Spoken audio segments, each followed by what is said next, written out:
Hello, everybody. Josh Neighbors here, Locked on Big 12 podcast. It is our weekly roundtable of Big 12 hosts. No Jake Hatch this week, but to my right, if you're watching on YouTube, it is Steven Simcox of Locked on Horned Frogs. Below him, it is Linda Godfrey of the Locked on Pokes podcast. And then to her left, it is John Williams of Locked on Sooners. Tonight, we're going to discuss a few things. Number one, Texas Tech hires Joey McGuire. Go around, everybody can give their thoughts on that.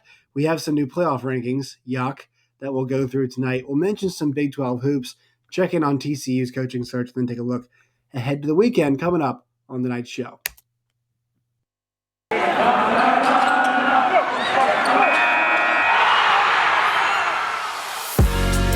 You are Locked on Big 12, your daily podcast on the Big 12 Conference, part of the Locked on Podcast Network, your team every day. All right, let's get after it, folks. You have the introductions, you know the faces, you know the names. So the first piece of news you have to get to is that Texas Tech has hired their new coach, Joey McGuire, assistant at Baylor, obviously, for 5 years. Before that, a high school football coach in Texas, won multiple state championships. And I'm not sure if you guys saw this, but today he called himself a unicorn during his introductory press conference. This was in reference to him, the few amount of places he has been. He said he's only been to 4 places in his entire coaching career, this being the 4th, and he says he plans to, I believe the quote was, die here, was the quote about his plans for Texas Tech. So, Stephen, you live in Texas, just some, so you're kind of most familiar with the territory. This is if you're going to go with the Texas guy, to me, this is kind of the different route of Texas guy. This is not the non-conventional Texas guy, in my opinion. No, it is. I mean, Joey is he is high energy, as you saw today at the press conference. He is a, bring it every day type of dude. I think from a advantageous standpoint, as you mentioned, head coach at Cedar Hill for a long, long time. Was a former president of the Texas High School Coaches Association. That's huge, by the way. That's huge, by the way. Like those inroads, those relationships, I mean, he has those. He is about as respected as it comes when it comes to Texas high school football, which is a big deal. And I'll also say, he came down to Baylor, and a lot of people thought when he got hired by Matt Rule, it was just, okay, here's the guy from the Northeast hiring the token high school football coach so he can get in the door at all these schools. And Joey's big focus was recruiting, but he also, he was a big time position coach on the defensive side of the ball. Phil Snow credited him for helping Baylor, get an identity as a team that took the ball away and forced turnovers and made plays. So he can coach a little bit too. And I think if Tech can play to his strengths, which would be get a really good staff around him, allow him to be CEO, relate to the players, recruit like crazy, try to give Tech an identity, then this could work. But you're definitely banking on some wild cards. I think this is the Jeff Traylor effect, right? You saw it work in San Antonio. Now can it work on a bigger stage with a similar dude? But we talked about this a couple of weeks ago. Matt Wells seemed like a really good dude, but I never really knew what his program was about. I think, other than discipline, typical coach speak stuff. With Cliff, I mean, his brand was being handsome, which I respect it. I wish that could be my brand too. Right. If you can make it work, make it work. But it's been Mike, when they had Mike Leach there, it was clear what they were trying to do. They were going to spread you out, play offense. It was an offense that was geared towards making just about anybody succeed. And they leaned into that. It worked really well. And they haven't had anybody since then that was really able to establish anything. So if Joey can do that from a, culture perspective, I think this could work. But I really feel like you're going to need some good coordinators and position coaches around him, and that's the next step. I was going to say, do we believe him today when he was yelling, "We're going to play defense and love it. That's what's going to happen." And people in the room were like, yeah. And I'm like, does anybody believe this? Is this what we're going to do? But Linda, you pay a lot of attention to both college and the pros, and it's one of those hires that you see across the board. you got to nail your coordinator hires. That's the next step is you got to nail the coordinators. Yeah, he's giving very strong Dan Campbell vibes. Like, we're going to bite the kneecaps and all of that, and saying I drink 48 ounces of espresso before practice. So I get the energy, like he wants to be the face or whatever, but I agree. I think you have to have some substantial coordinators around him that really know what they're doing, because I don't feel like he has much of an identity. He's worked with tight ends, he's worked with linebackers, and sure, Baylor's defense looks great right now, but there's definitely a lack of like resume for me. A lot of what I saw from like a fan standpoint was like everybody was like, he's a Texas guy. He's a Texas guy. And you're like, what does that mean? So right. They're hype about it. I'll give them that. I will say the Texas Tech fans got the guy they wanted. And to me, I think like people think like Texas guy is like offensive spread offense coach. Like basically like whatever the modern day version of Coach Taylor in front of that light says, you know what I mean? It's like, we're going to take JD McCoy and we're going to spread it out some. Like that's kind of what they think. He is energetic and exciting in that way, but it is not to the extent where it's like, you know, I don't know. It's if it's not, he doesn't bring anything to the table. And when you bounce around from those positions, like you mentioned, like that means that you're a really good recruiter and people like you a lot. It also means that if you're gonna be a head coach, you got to nail the coordinator hires. To the next part of this, John, I want to ask you about this. People said, oh, you know, we don't love the timeline or whatever. You know, it's kind of weird. I like the timeline. Early signing day is the 15th of December, I think. He's not going to coach this team until the season's over. So all he has to worry about is basically fielding a roster, right, and getting the recruiting class. Well, number one, retaining the recruiting class they have now. Yeah. And two, adding to it. And here's the thing. He's playing with house money. If they make a bowl game, his new roster gets extra practices where he might be, you know, it's going to be hard, but like, I mean, if they win one more game, which will be tough, but if they were to pull it out, that'd be huge because he'd be able to just be around and kind of buys him more time. You know, his fans focus on that or whatever. But like, you know, he's in a pretty good situation. And I like the fact that he's basically got 35, 36, 37 days to work on just getting a staff and getting the team together. And the current version of the team is being coached already, so you don't have to worry about that. I like the timeline. What say you? Yeah, I think for a guy in his situation where he is simply a position coach, not to underestimate that. I mean, that can be a difficult job as in and of itself, because you have meetings, you got things you have to do with those players too. But as a position coach, you don't have the same responsibility as a coordinator might, like an Alex Grinch, who was reportedly interviewing for that job as well. And so I think, you know, for him, it makes sense if, you know, and for Baylor, if Dave Aranda and the staff was okay with it, obviously, I'm sure they were, and I'm sure they sent him off with their blessing. But I think it's a great timeline because all he gets to do right now is just go around and build relationships with families and players. And he gets to go and talk to Eric Ezukama and just be like, hey, let's stick around. I'm a pretty good guy. Like, this is going to be fun next year too. We're going to have a great time. So don't leave me. But I think it's a great hire. I really do. You know, talking to my guy, Patrick Kahn, who used to host Locked on Longhorns, big Texas Tech fan. He loved the hire.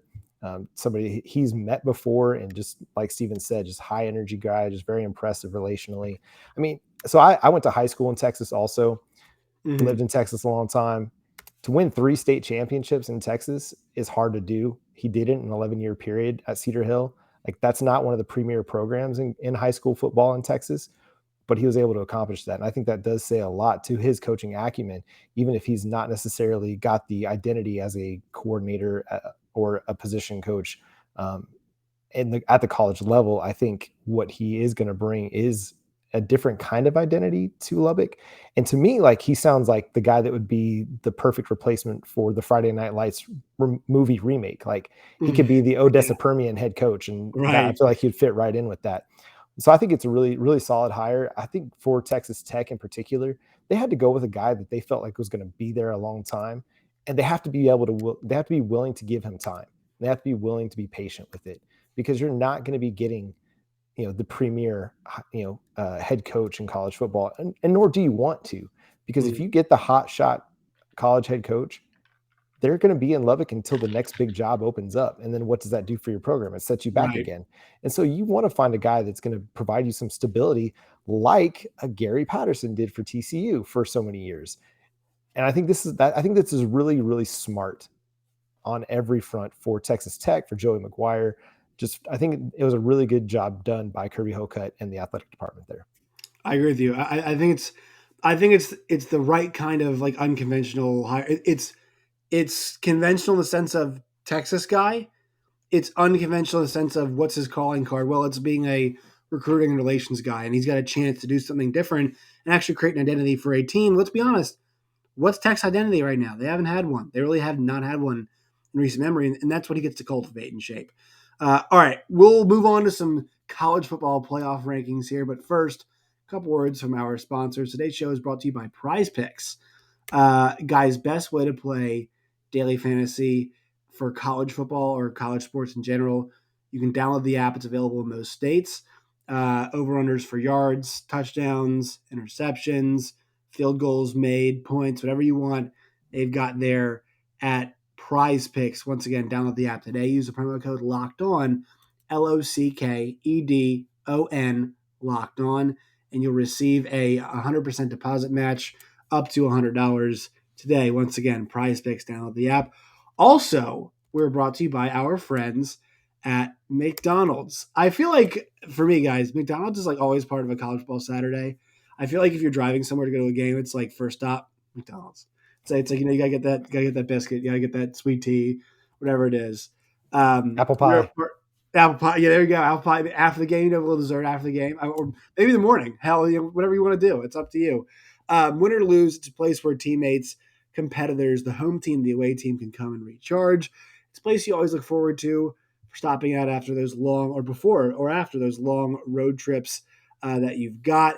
Does anybody want to try the jingle before we get out of here? I'm really bad at it.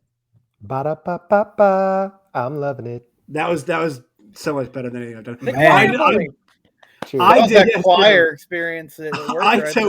I did that ad read the first time that we had that, and I had a guest on. I did the jingle, and he immediately started laughing at me. It was so bad. He just immediately started laughing. It was so bad. All right, so let's move on to our next topic. Our next topic is Gary Farda. There he is. There's a sign this week at game day. Okay, Gary Farda sucks. All right, so here are the college football playoff rankings. We're not going to talk Big 12 to start this off. Georgia 1, Bama 2, Oregon 3, Ohio State 4, Cincy 5, Michigan 6, Michigan State 7, Oklahoma 8, Notre Dame 9, Oklahoma State 10. We'll stop there. All right, guys, can somebody tell me, anybody, raise a hand, what's wrong with this picture? Because there's quite a bit of hypocrisy if you look at this picture. Anybody want to take a guess? Linda, what do you got for me? Michigan over Michigan State. And does anybody want to notice Oregon is ahead of Ohio State as well? Whoa, to the effect of, okay, Oregon beat Ohio State, right? Correct. Makes sense, yeah. All right. What happened when Michigan and Michigan State played? I believe Michigan State won, I think. Yeah. To hear Gary Barta tell it, Michigan is the more complete team, and that's why they got ranked ahead of Michigan State. So this is, and this felt like it. And this, yeah, exactly. And this gets to my problem when I always hated when their mission was they had their abs basically, you know how to write an abstract in a paper, or I guess a thesis statement, whatever. Our goal is to find the best 4 teams, which is the most subjective thing to ever say. And I guess at this point, we're just going to look at recruiting rankings, just say, and watch a few games and just see how we feel. Michigan blew a 16-point lead against Michigan State. They couldn't stop the run, and they blew the game, and they lost. They lost the game. And guys, that didn't happen in September. That happened less than 10 days ago. That was last Saturday. And Purdue handled Michigan State. They just went out and got a beat. It wasn't a blowout. It was within touching distance the entire game. It wasn't some embarrassing loss. And now the committee has basically said, "Thank God, we've got our that Purdue loss is our reasoning. It's our muse, so we can now put a bigger brand in Michigan ahead of Michigan State. It's so ridiculous.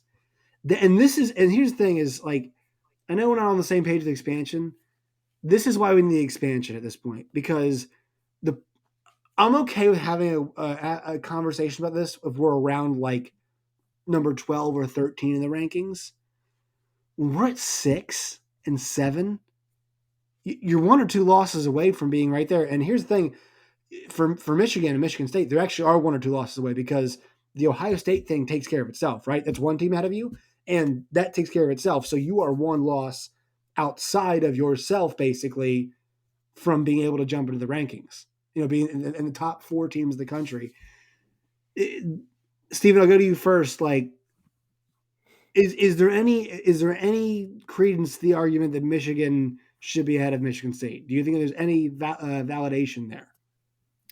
No, I do kind of want to know what stats they were looking at, though. I mean, is this just like guys in the ESPN app, like at the box score, or they have like special analytics to come to this conclusion? And I mean, there's not, like, they both have 1 loss, and Michigan's was to Michigan State. As you said, it was 2 weeks ago. Michigan State came back and won the game. I mean, it's not like Michigan State's a 3-loss team that upset Michigan a few weeks ago. They were even, like, they're step for step this whole year. The Spartans took a bad loss to Purdue this past weekend, but that doesn't mean that they have to move down below Michigan. And if you feel like Michigan State should be number 7, then put Michigan at 9 or 10. Like, they'll have a chance, as you sort of laid out there, to bump themselves up in the rankings when they play Ohio State later in the year. You don't need to help them out right now. It doesn't make any sense. Right, Linda, what are your thoughts on this situation? I just wish they'd stop like coming out after releasing the rankings and making some statement about why they did it that way. Just come out and say we did it because we wanted to, and put it into it, because I don't like being lied to, and it feels like it's just there's so many words I could choose that I'm not supposed to say on this show, so I won't. Actually, I think you can. But I'm not really sure you have any rules against it, so.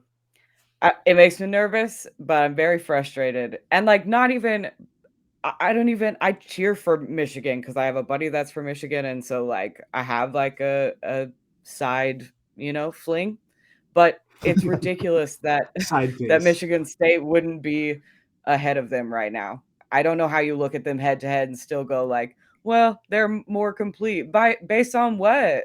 They weigh more as a total? Like, what's happening? I don't know. It's very frustrating.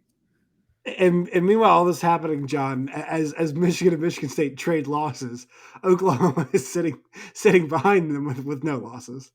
Yeah, I mean, I kind of expected it. I told my Sooners Wire group chat earlier this morning about 9:00. I said I fully anticipate them being 8, and that's here we are. And so I mean, it's not surprising they didn't play this week, so the committee doesn't really have anything else to go on.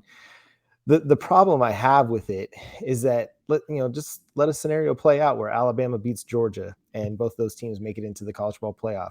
Oregon wins out, and then either Ohio State or Michigan State wins out.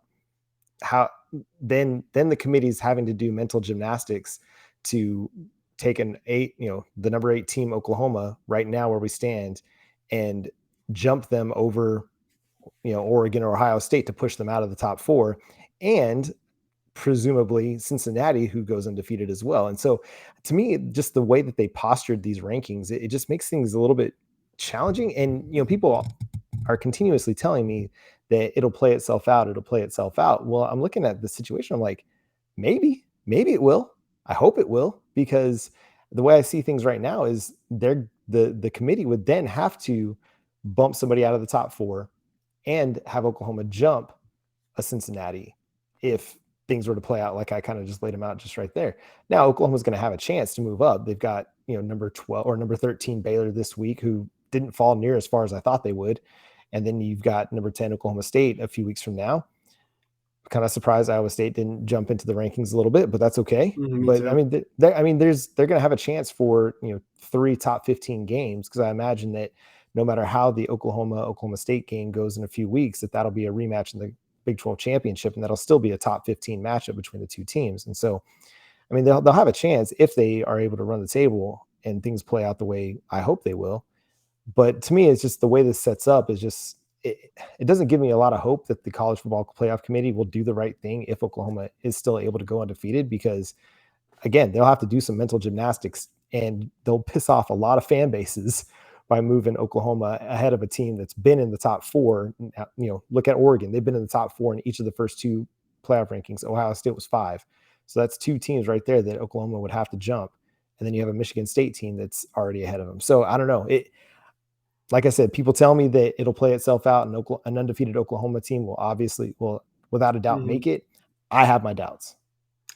I'm gonna disagree with you. I don't. I just think here's the thing too. They did make a note tonight. Gary Barta mentioned we're watching Caleb Williams now at quarterback. But here's the thing: Oklahoma's like every single win on the rest of Oklahoma's schedule, if they were to win out, would be a real. I mean, it's going to be most likely a top 25 win, right? And Baylor is a top 15 win. Oklahoma State is going to be a top 10 win, and it's going to be probably a top 15 win if they beat them twice. Right, so every single win that Oklahoma could rack up the rest of the way would be a really strong win. Now, I understand general skepticism because we can't trust these assholes to do anything correct. Like every single time they show that stupid ass shot of all of them in the room together, they're like, "Oh, we're the table." Like I want to punch them all because they show them they're all smiling there and they're having conversations. They got their water bottles. I think everybody college football fans wants to go in the room, just slap all the water bottles off the table. Like, look, do not F this up. Do not F this up. And here's the thing. They can afford to kind of lollygag and mess around right now. But because here's the thing. Like, let's think about this. At the end of the year, nobody's going to remember this week's rankings, right? If they do it correctly. Nobody's going to remember this. So they can kind of be like, it'd be great. What if we put Michigan ahead of Michigan State and put Oklahoma behind them both? That's what they can do right now. They're just doing bits. They're trolling. They're trolling fan bases. Doing bits. Really. They're doing bits. It's like Saturday Night Live. It's like, all right, this is going to start the show. We've got Michigan State over Michigan over Michigan State. Our second skit is going to be Oregon and Ohio State. Our third one is going to be Baylor dropping one spot after Chad Morris's son lights them up for 500 yards. Hey, heck yeah, brother. Our next one is we finally let UTSA in. That's a quality close loss for Baylor there. Which we're gonna get to in a second. All right, let's go. So, Linda, I'll go to you next. Let me just finish. Go ahead, John. I just want to say everything I say. This is like they should. Like if Oklahoma does what they're supposed to, they should. But there's this little bit of me that has the doubt. And again, that's just me probably being the fan, looking at the rankings and putting too much stock in them. But I just don't know. I feel like things are just a little bit weird right now, and there's still that Oklahoma and Texas are leaving for the SEC tension that seems to be enveloping all of college football. So that's where I'm at. Next, we've got Linda. So Oklahoma State goes up to number 10. To me, at this point, I'm ready to say they're better than Notre Dame. I think they should be ahead of Notre Dame. I think I've watched enough. Notre Dame gets a good win against Navy this week, whatever. But Navy's not good, but they look pretty strong. I think Oklahoma State's a better team. I mean, this week West Virginia was playing their best football of the season. They had one nice drive, and then Jared Dagey got as basically close as he could to getting murdered in a football game the rest of the way. I mean, 8 sacks for Oklahoma State. And this is the thing. Do you imagine getting hit that many times? That would be awful by that defense. And this is. We're at the point now where I've seen 9 games and I'm ready to say, okay, Oklahoma State's defense is good enough to keep them in any game they play against anybody and any team in the country. If they play Georgia, sure, they might not score, but I don't think Georgia's putting up 35 points, right? I don't think Georgia's, I'm not sure Georgia's scoring a ton. So, I think I'm at the point where I'm saying, all right, Oklahoma, because that defense is Oklahoma State, rather, that defense is that good. They should be considered higher than 10. They're a legit threat to win the Big 12, for real. I was kind of surprised that we weren't ahead of Notre Dame. Here's what I think. We're not ever, because we haven't played Oklahoma yet, and I think maybe by the time we play Oklahoma, even though it's twice, it may be, like John said, it working itself out seems to be like a thing we just throw around. Whereas like it could work itself out where no Big 12 teams end up in the top 4. And I think that's very likely to happen. So beginning of the year, I didn't think we'd be here. I knew our defense was good enough to keep us in most Big 12 games, but they keep getting better. And Jim Knowles is just a freaking mad scientist genius. I don't give him a check, let him write the number on it. I don't care. Just make sure he's there. And but yeah, they're I think they're a top 3 defense in college football right now. And I think they will keep us in games the rest of the season. So I'm excited, but I've been here before, so I'm trying to like. All right, we're going to talk. So we're going to head to TCU corner here right now. First, we have to hear one more word from our good friends at Built Bar. You guys know this deal. Built Bar, built.com. Go there today. And as we head towards holiday season, it is important you guys check there often. Also check on Black Friday because they're going to have some deals for you. Right now, go to built.com. That's built.com. They've got coconut, raspberry, mint brownie, coconut almond, salted caramel, double chocolate, cherry bar chia, just to name a few of their flavors. Protein bars covered in chocolate. They're absolutely delicious. Good for you, especially, during the holiday season. Don't eat the pie. Eat the Built Bar. It'll fill you up just as much. And also, you don't feel, after you eat a Built Bar, you can go for a run or a walk or something like that. It's not like a piece of pie where like, lay me out on the couch and, carry me, put me out to pasture. No.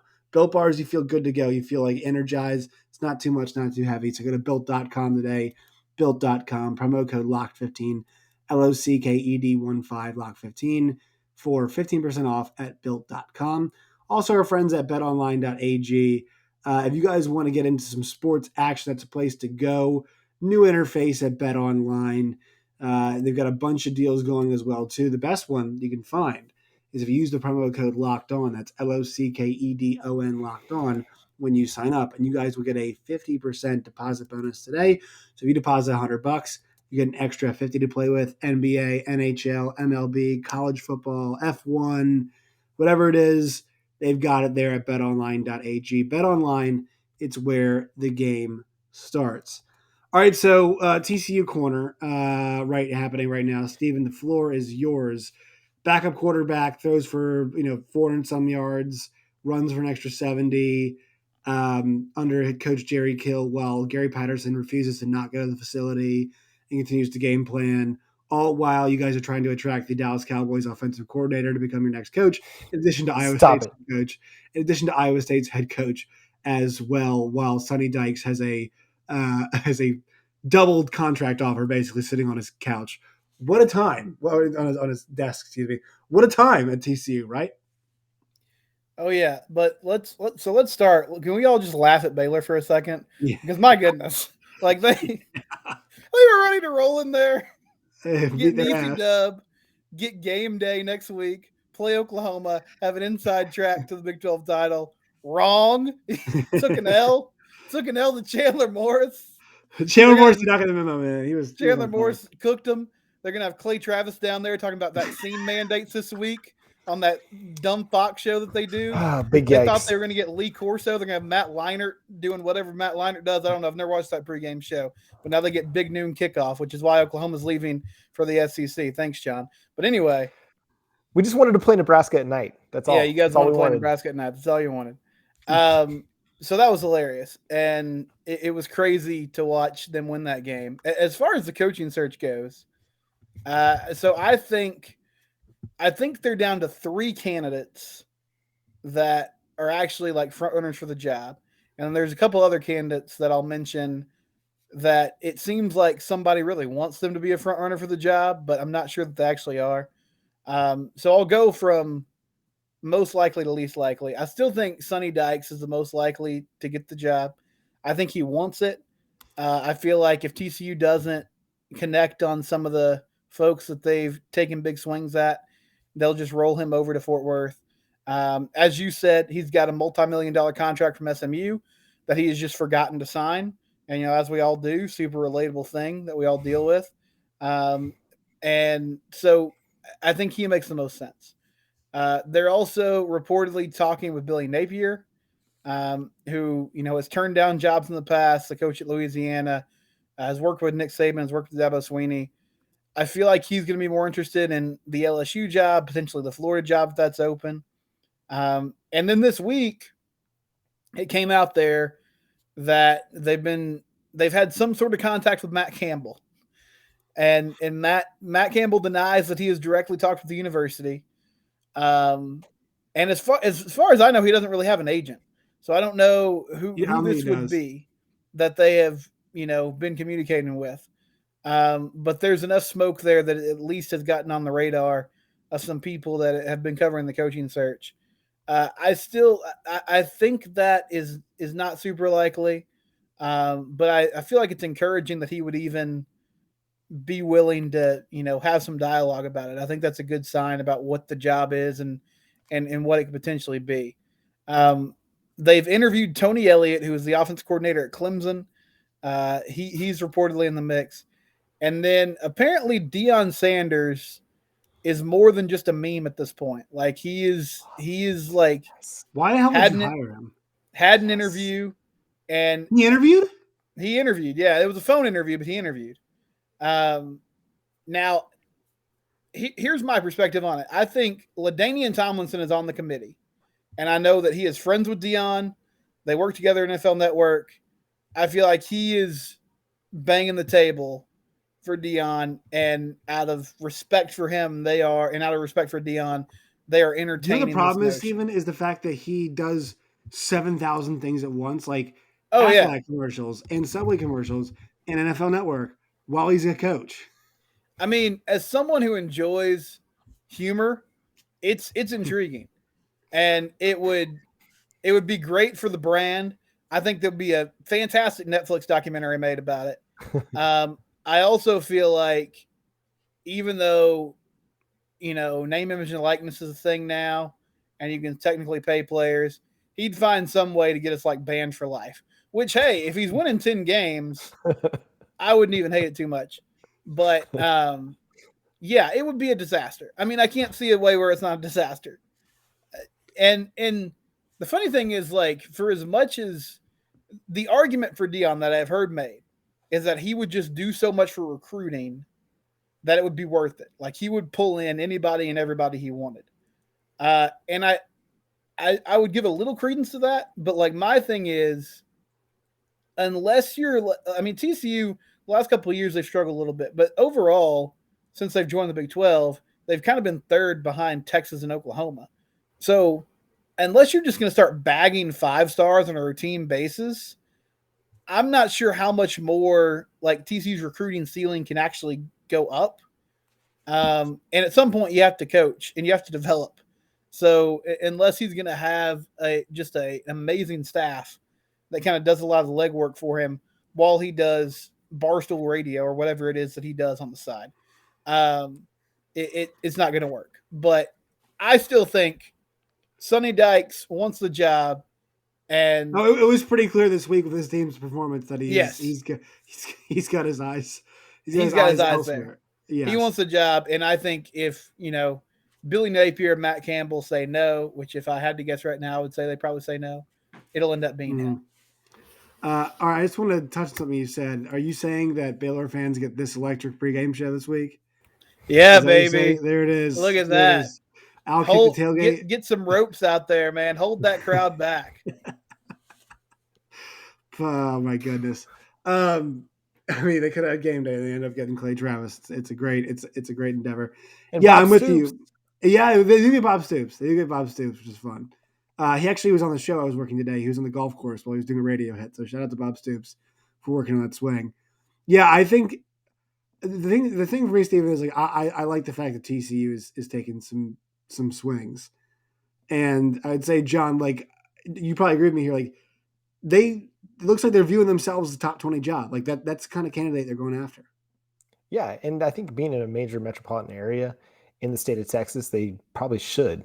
They're going to have a lot of pull. It's a big time program and a big time media market. I mean, maybe not a big time program, but it's a big time media market in a recruiting hotbed. And with the realignment that's happening, it's going to provide an opportunity for TCU to make some moves up the Big 12 standings. I mean, this isn't necessarily going to have to be a team that's a middling Big 12 team forever. There's opportunity, and I think the Dion thing kind of can make a little bit of sense. But I think Sonny Dykes obviously has more of a resume and is a more legitimate kind of head coach, so to speak. But it'll be interesting. I mean, TCU's got the money. Like, the resources are there, the facilities are there. Fort Worth. I love Fort Worth. Like, I'm from North Fort Worth, just one of the suburbs just outside of town. And I mean, it's a great town. I mean, it's got kind of a bit of a small town feel for a big city. And so I mean, I think there's opportunity there for it to grow, and for the program to improve. And so they should, take big swings given what they've got going for them as a university. Linda, do you think that in the new Big 12, as Oklahoma and Texas leave, out of the remaining teams, Oklahoma State and TCU feel like the two teams that really should be the ones that like are the top once those two schools leave? Well, like once the new schools come in, like, are you talking about the full landscape or Well, just I would what's say left? out of the remaining 8. Yeah, I would agree. I would say now. I mean, I think you even add in those 4 new ones, and sure, Cincinnati's been on a red hot run, but like, Oklahoma State's 4, and Cincinnati is having the best run of their entire, program's history, and they're right now, and still there's not a whole lot of space separating Oklahoma State. I mean, I think if Oklahoma State and Cincinnati played today, it'd be a toss-up game on a neutral field. So, like, I think in terms of the long-term prospects, like Cincinnati might lose their coach. Oklahoma State ain't losing their coach, man. Oklahoma State maybe ever. Yeah, they're not losing their coach. So, I think those two schools, to me, like those two are the remaining 8, at least the remaining 8 should be the two best schools. Agreed. Yeah, but okay. Yeah, I was gonna say, do you think like anybody? I mean, else don't sleep on Iowa State. I mean, Matt Campbell. Matt Campbell's gonna leave though, unless he does go to TCU or SMU. I will say. If Dion doesn't go to TCU, say Sonny Dykes goes from SMU to TCU, how about Dion at SMU? Good Lord, could you imagine that? Could you imagine? Back. I mean, how much that would be unbelievable. He would definitely have a hashtag of like pony excess. Like he would just lean right into it. It's just him in chains being like, hey, come on. Like, come. I mean, he was built for SMU, I feel like. Yeah, he honestly is. All right. I just think the Big 12 I just think the Big 12 is so messy. It's like hard to say. It's always just been like OU, and then everyone else you're just like throwing in a dartboard. Yeah, there's like 8 teams. Right. So it's hard to like definitive. Of course, I'm going to say Oklahoma State's the best team. I think they'll be the best remaining team because that's who I am as a person. But I do think there's a toss up to who's going to be the hierarchy of the Big 12 in the following years. Go ahead, Steven. Yeah. Yeah. I mean, I think Oklahoma State and TCU have the highest ceiling. Like Cincinnati has established something there. Obviously, like Baylor has done a nice job. They've kind of been in and out depending on who their coach is. But as far as resources, and I think from a perspective of what could you do there in the new look Big 12, I feel like those two schools have the highest ceiling and staying power potential out of the remaining 8, and even the 4 that are coming in. All right, let's move on to what we are excited for over the weekend. By the way, if TCU was able to score Kellen Moore, that'd be unbelievable. All right, just give me. Yeah, I mean, also, I don't know why he'd go. I think just like he's in a great position to coach Cowboys offense for a while and then get a head coaching job in the NFL. Yeah. I mean, and like not recruit at all. And not recruit. He turned down the Boise State. Well, he either turned down the Boise State job or they moved on, to someone else, one of the two. I would be all for it, but you would essentially have to punt completely on this recruiting class, which I think if you get Kellen Moore, it'd be worth it. But that's a pretty risky endeavor if he changes his mind for some reason. Yeah, and I only shake my head because I'm a Dallas Cowboys fan, and it make me really, really sad.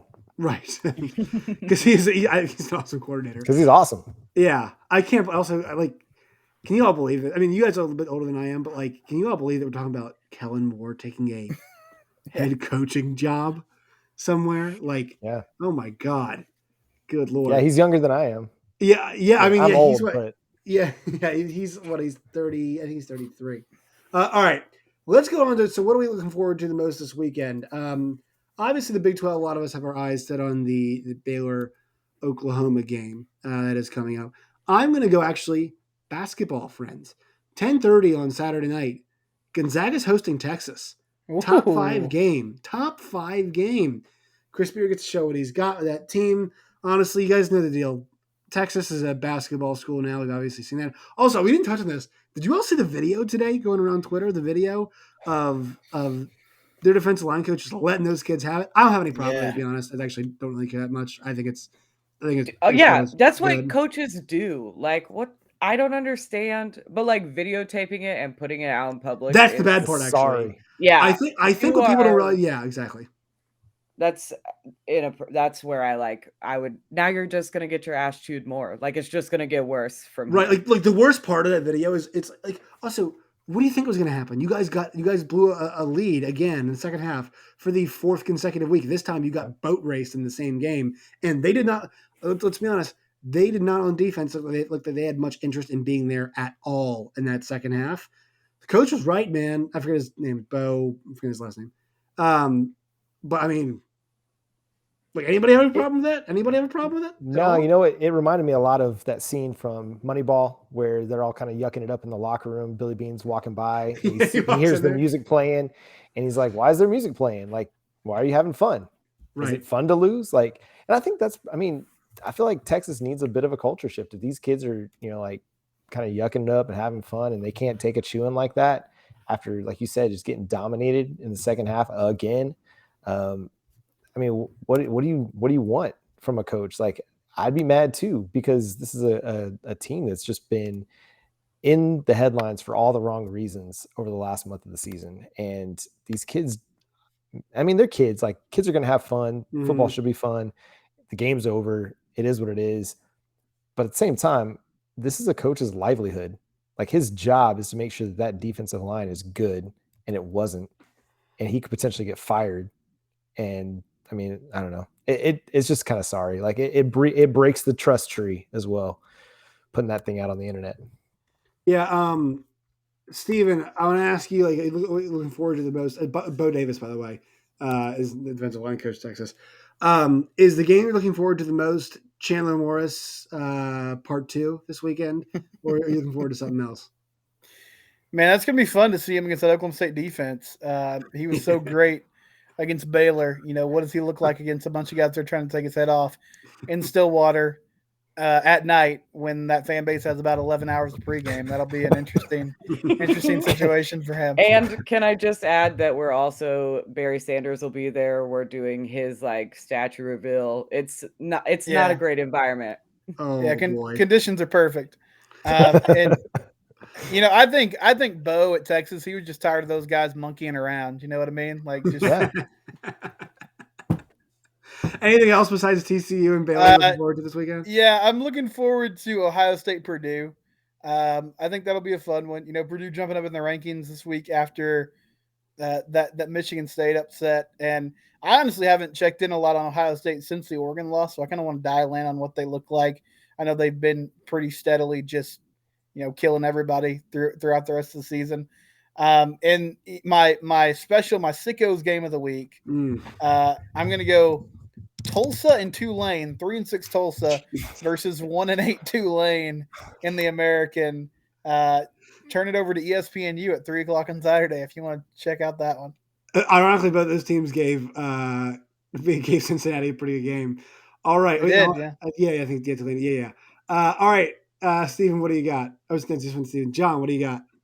Yeah, I'm also interested in the Ohio State Purdue game. Can Purdue have another top 5 win? Hey, if they beat another top 5 team, shouldn't they be in the college football playoff? I mean, no, they shouldn't. But that's an interesting game. Cincinnati on a short week. They've got South Florida. Can they kind of keep it going? Probably. But then, just one that's interesting, intriguing, a regional matchup. You got Air Force and Colorado State, a little Colorado Springs football action on a Saturday. I think that could be a lot of fun for those two teams. All right, Linda, what are you looking at? We already talked about it, but it's Baylor and Oklahoma. Can Oklahoma beat a top 15 team? Because we haven't seen it yet. Am I right, John? Have we seen it yet? I blame Texas for that. I know, but I had to do it. I've just been waiting all day to get the jab in. I was really hoping that Baylor fell further, and they didn't. So, but it's a game I'm super interested in. I want to see how OU responds after their bye week, I'm sure they'll come out and play fantastic, but just to kind of see where they're at. It's going to be a great game. And I think I was telling Steven before we came on, I think Caleb Williams is licking his chops a little bit after seeing what Chandler Morris did. Yeah, I'm with you on that. My sickos game is going to be ASU against Washington because Jimmy Lake better watch his ass. He might get fired. He's obviously the incident last week, which once again, your mileage may vary on how bad you think that was, but he shouldn't be doing that on the middle of the field during a game. That's the wrong time to be, messing with the player. And also, he seems that job seems too big for him. And the Herm Edwards thing was funny at first. Then we're like, oh, we were wrong. And then we were like, are we wrong? I mean, they might go 9-3 this year, but like, I'm not sure we can say it's going to be a comfortable 9-3. Like them getting waxed by Washington State at home was bad. So that's a game I'm looking at, 7:00 FS1 Eastern time. All right, everybody, time to plug. Steven, you're up first. You can find me at SimcockSteven on Twitter. The show is Locked On Horned Frogs at Locked On TCU on Twitter. And Locked On Horned Frogs, anywhere you find your podcast, previewing that Oklahoma State game this weekend. And then basketball, they start out their season on Thursday against North Florida. So all that on the podcast this week. All right, Linda. You guys are such good pluggers. I'm the worst plugger. You can find me on Twitter at Lindellians. The show is Locked On Pokes on all your listening apps. And real life basketball started for us just a little bit ago. So I'm going to review that here shortly and get it up for tomorrow. John? Yeah, you can follow me on Twitter at John9Williams. You can follow the show on Twitter at Locked On Sooners and on Facebook, Locked On Sooners Podcast, now available on YouTube. So go subscribe and like the show over there. And if Chandler Morris and the TCU Horned Frogs upset Oklahoma State, it's official. Chandler Morris revenge tour against Lincoln Riley is in full effect. I will not forgive him if he diminishes another potential Oklahoma top 15 opponent. You can find me at Josh Neighbors _ on Twitter. You can find the show at LO Big 12. You can find Locked On Big 12 wherever you guys get your podcast, Apple, Stitcher, Spotify. And you can find us on YouTube as well. Just look up Locked On Big 12. Also, good night for the Big 12.